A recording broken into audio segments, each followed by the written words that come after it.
कुत्ते की दुम सीधी। एक दिन राजा कृष्णदेव राय के दरबार में इस बात पर गर्मा गर्म बहस हो गई रही थी कि मनुष्य का स्वभाव बदला जा सकता है या नहीं। कुछ का कहना था कि मनुष्य का स्वभाव बदला जा सकता है, कुछ का विचार था कि ऐसा नहीं हो सकता, जैसे कुत्ते की दुम कभी सीधी नहीं हो सकती। राजा को एक विनोद सूझा। उन्होंने कहा, बात यहाँ पहुँची कि अगर कुत्ते की दुम सीधी की जा सकती है तो मनुष्य का स्वभाव भी बदला जा सकता है, नहीं तो नहीं बदला जा सकता है। राजा ने फिर विनोद को आगे बढ़ाने की सोची और बोले, ठीक है, आप लोग यह प्रयत्न करके देखिए। राजा ने 10 चुने हुए व्यक्ति को कुत्ते एक एक पिल्ला दिलवाया और 6 माह के लिए हर माह 10 स्वर्ण मुद्राएं देने की निश्चित किया। इन सभी लोगों ने कुत्ते की दुम सीधी करने का प्रयत्न करना था। इन व्यक्तियों ने एक तेलानी नाम भी था। शेष 9 लोगों ने इन 6 महीनों में पिल्लों का दुम सीधा करने का बड़ी कोशिश की। एक पिल्ले की पूंछ तो छोर से भारी वजन से दबा दिया गया ताकि इससे दुम सीधी हो जाए। दूसरे ने पिल्ले की दुम को पीपल के एक सीधी नली के डाले में रखा।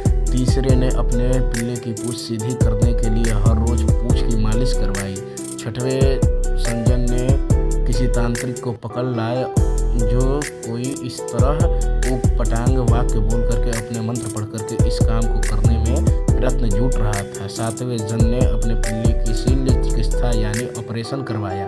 8वें व्यक्ति अब पिल्ले के सामने बिठाकर 6 माह प्रतिदिन उसे भाषण देता रहा कि पूंछ सीधी रखो भाई, पूंछ सीधी रखो। 9वां व्यक्ति पिल्ले को मिठाई खिलाता रहा कि शायद इससे यह मान जाए और अपनी पूंछ सीधी कर ले। पर तेनालीराम पिल्ले को इतना ही खिलाता जितने से कि वह जीवित रहे। उसकी पूंछ भी बेजान सी लटक गई, जो देखने में सीधी ही जान पड़ती थी। 6 माह बीतने पर राजा ने 10 पिल्लों को दरबार में उपस्थित करने का आदेश दिया। 9 व्यक्ति हट्ठे कट्ठे और स्वस्थ पिल्ले पेश किए। जब पहले पिल्ले की पूंछ से वजन हटाया गया तो वह एकदम टेढ़ी होकर ऊपर लटक गई थी। दूसरे की दुम जब नली से निकाली गई तो वो भी समय टेढ़ी हो गई। शेष 7 पिल्लों की भी पूंछ टेढ़ी ही थी। तेनालीराम ने अपने अधमरा सा पिल्ला राजा के सामने पेश किया।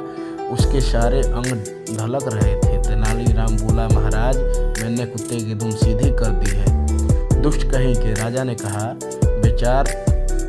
बेचारे निपशु पर तुमने दया भी नहीं किया।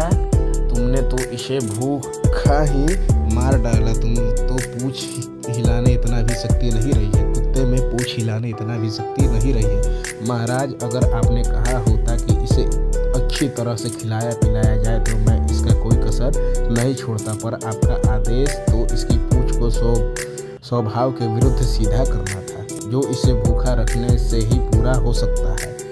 बिल्कुल ऐसे ही मनुष्य का स्वभाव भी असल में बदल नहीं सकता है। आप उसे काल कोठरी में बंद करके उसे भूखा रख करके उसका स्वभाव बदल सकते हैं, यानी कि मुर्दा बना सकते हैं।